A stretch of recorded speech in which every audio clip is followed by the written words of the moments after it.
I still remember the day I first laid eyes on Lisa. It was in high school during a chemistry class that neither of us really paid attention to. My heart raced as she walked through the door, her laughter drawing me in like a moth to a flame. I never thought a simple smile would turn into a love story that would last for years. Together, we were more than just high school sweethearts. We were a team destined to conquer the business world. Fast forward to a decade later, and I was standing in our small office, a place that used to radiate with endless possibility. Lisa and I had poured not just our money, but our time and dreams into building this startup from scratch.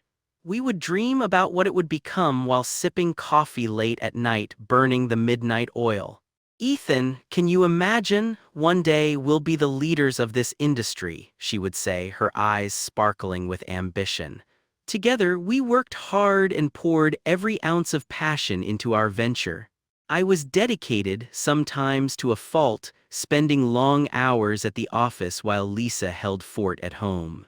I thought I was doing all the right things, building a life, securing our future. But were my ambitions blinding me? As time passed, I noticed subtle changes in Lisa. Moments that once felt intimate now seemed tense. Our once lively banter was replaced with distant conversations and silent dinners. I told myself she was just busy or maybe overwhelmed with work.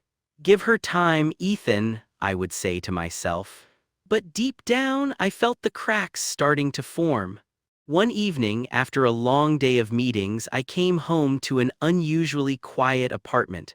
I found Lisa there, scrolling through her phone, and the moment our eyes met, I could tell something was off. I brushed it off as my imagination while the smell of my favorite pasta wafted through the air. We sat down for dinner, but the food tasted bland, overshadowed by an unspoken tension.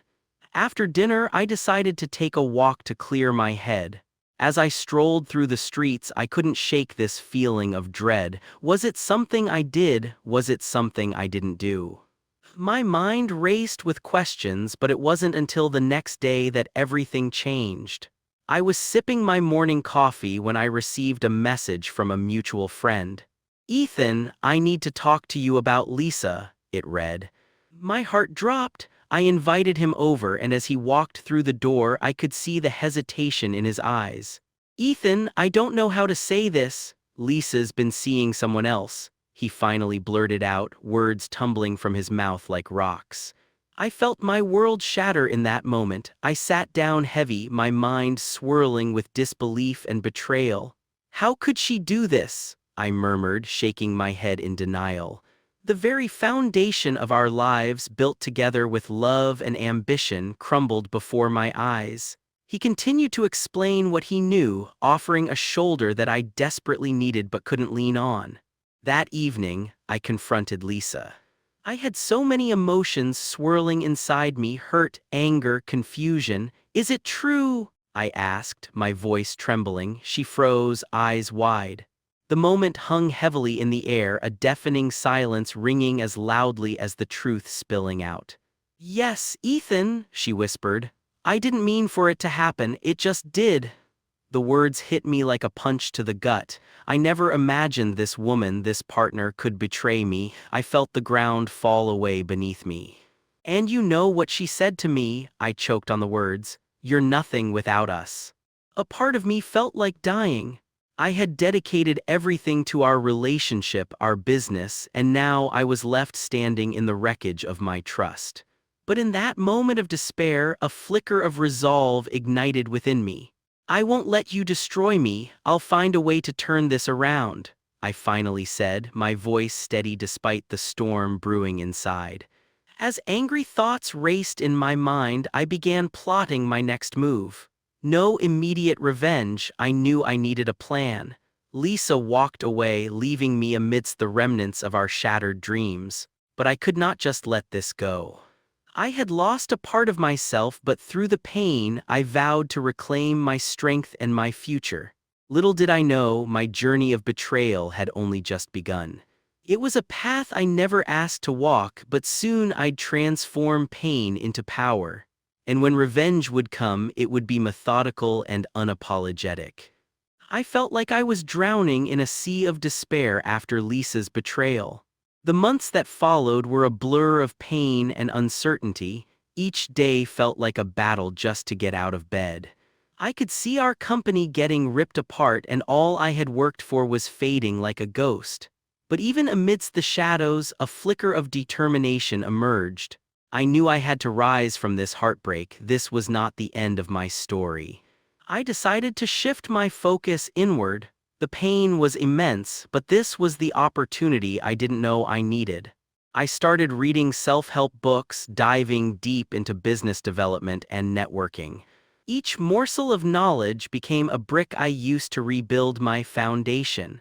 I reached out to mentors, attended workshops, and immersed myself in a world that I had once used only as a backdrop for my and Lisa's dreams. Slowly, I began to see progress. I transformed my anger into a focused energy that propelled me forward. I started working on my own brand, something entirely separate from the company Lisa and I had founded. Taking stock of my skills, I realized that I could leverage what I had learned over the years: how to innovate, strategize, and lead. "You will rise again," I would tell myself each morning as I looked at my reflection, a commitment echoing in my mind.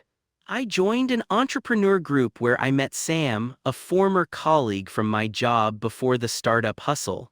His guidance opened doors I had never anticipated. Sam was building his own enterprise and was impressed with my vision. "You've got the fire, Ethan, let's channel it," he said, clapping me on the shoulder. There was something refreshing about his enthusiasm, a reminder of what joy in business used to feel like. As the months rolled by, my new venture began to gain traction. I finally nestled into my own niche, focusing on sustainable tech solutions, an area I had always been passionate about. I started pitching my ideas, and soon I caught the attention of investors. There were moments of self-doubt, of course.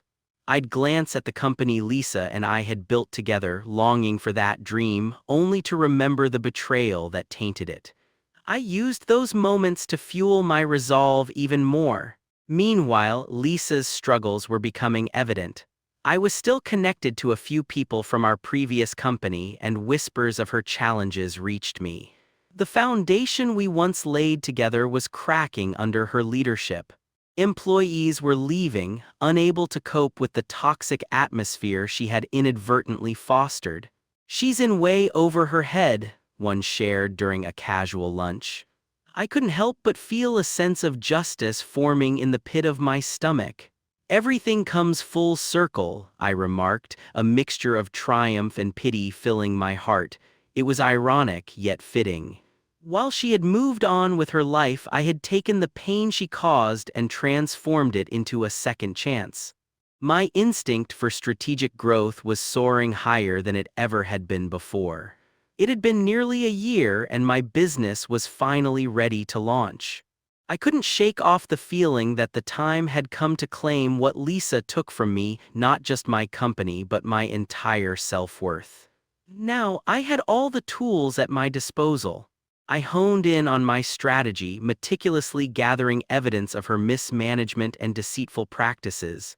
Documents, emails, witness statements, it was all there, a damning compilation I would use to expose her. I called up an old friend from law school, Max, who always had my back. I explained the situation to him over coffee one gloomy afternoon. "Your case is strong, Ethan. Let's draw up a plan," he said, his excitement palpable. With each discussion, I felt that familiar flame of determination rising. Day by day, we mapped out my plan. My aim was not merely revenge, it was justice for the passion I had poured into that company. We lined up meetings with investors who had pulled out because of Lisa and those who would stand by me on this journey back to the company I had a rightful claim to. I wanted them to see the stark contrast between my professional integrity and Lisa's faltering grip on the business. By the time we were ready, I felt untouchable. I was no longer the heartbroken man I had been. I had morphed into a fierce competitor fueled by purpose. The thrill coursing through my veins was not simply excitement, it was vindication. Soon, I would pave my way back into what was rightfully mine. I was prepared for the confrontation with Lisa. "Watch me," I would whisper to myself each night as I laid my head down, the words transforming into a mantra. I had not only lost, I had redefined what it meant to fight back. I was armed with truth and determination now, and I was ready to reclaim my future. The moment of reckoning was nigh, and I was prepared for the challenge ahead. My heart raced with anticipation. No longer was I the victim, I was the victor in the making. The day had finally come. My plan was set in motion, and all the pieces I had been meticulously placing over the months were about to culminate in a showdown I had replayed in my mind countless times. The air was thick with anticipation as I prepared to face Lisa. It felt surreal, almost like I was stepping into a dream, a long overdue reckoning. I sat in the conference room, a place that used to emanate warmth and partnership now felt like a battleground. The room was filled with investors, board members, and employees, their faces a mixture of intrigue and concern. My heart raced, but I steeled myself. I knew the truth, and today I would set it free. Lisa walked in, her confidence almost palpable, yet I could sense the cracks beginning to show. She greeted the audience with her usual charm, but looking into her eyes, I could see a flicker of apprehension. Perhaps she knew what lay ahead.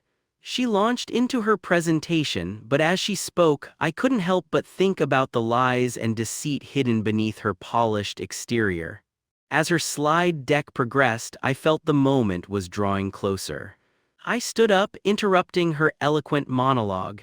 "Excuse me, Lisa, before you continue, I believe there are some important facts we need to address." Gasps filled the room, and the tension was almost suffocating. Lisa glared at me, her facade beginning to crack. "Ethan, what are you doing? This is not the time."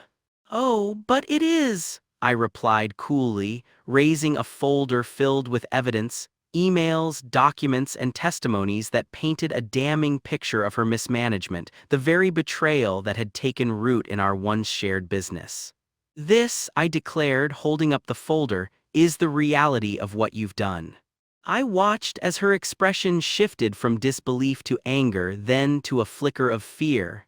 I could see the walls crumbling around her. "You wouldn't dare," she shot back, desperation lacing her voice. With unwavering resolve, I continued, "This isn't just business, this is integrity, something you've compromised in your quest for greed and recognition." I began revealing her unethical practices one by one, feeling a sense of liberation as I laid bare the truth. The investors shifted uncomfortably in their seats, murmurs of shock rippling through the room. I could see that I wasn't just breaking Lisa down, I was reclaiming my hard-earned respect, the pride I thought I'd lost forever. As I articulated each point, each betrayal, I felt lighter, like I was peeling away layers of pain that had weighed me down for too long. Then, I dropped the final bombshell, evidence of the affair that had torn our world apart. "I stand before you today not just as a betrayed partner but as someone who refuses to be a victim any longer." I met Lisa's gaze. "You took everything from me, but now I take this company back." When I finished, the room fell silent. Lisa, now visibly shaken, struggled to find her words. "Ethan, I thought we were past this," she said, but it was weak, a mere attempt to gain sympathy where there was none. "Past it?" I asserted, calm and collected. "You think I can just forget your betrayal? You left me for dead. But I rebuilt. You thought I was weak, but look at me now." The words rolled off my tongue, each one laced with the truth of my journey, the pain I had transformed into power. It was disheartening to see the very people who once endorsed her now looking at her with suspicion and doubt. Lisa's world was collapsing around her, and I felt a strange mixture of pity and satisfaction. Later that day, the fallout from the meeting was swift. The board voted to remove Lisa from any leadership position, stripping her of the title she had clung to, and the company I had once lost began to change hands back to me. It was surreal to see my once betrayed heart turn into the victor. In the weeks that followed, I found myself at the helm of the company once again, but this time with a clear vision of what I wanted it to be: a thriving environment free from toxicity and manipulation. I brought in a team that shared my values, believing in community and transparency. We reinvented our brand, positioning it as a trailblazer in sustainable tech solutions, something that sparked joy and aligned with my newfound purpose. As I thrived, Lisa faded into the background, though I often wondered how she handled it all. The pain from our past lingered like a specter. However, I was determined to shape my future differently. Then, the unexpected happened. A message popped up in my inbox one evening. It was from Lisa, and my heart raced as I read her words. "Ethan, I know I can't take back what I did, but I've spent time reflecting on my mistakes. I'm truly sorry for the pain I caused you." I stared at the screen, stunned. Her remorse was genuine, and though it was a small part of me that longed for reconciliation, I had come too far to alter my path. I replied with grace, acknowledging her message but emphasizing that I had completely moved forward. In the end, what shaped my journey was not the betrayal but the strength I found in myself. I had reclaimed what was mine, yes, but I had also unearthed the resilience and fortitude that would drive me into new horizons. Standing in my new office, looking out at a skyline filled with the promise of possibilities, I understood that vengeance did not define me. It was the choices I made after my fall that truly mattered, and in those choices I found my peace. Now, as I embraced this new chapter of my life, I knew that the story of Ethan was one of triumph, not just over Lisa, but over my own limits and fears, a testament to the power of starting over.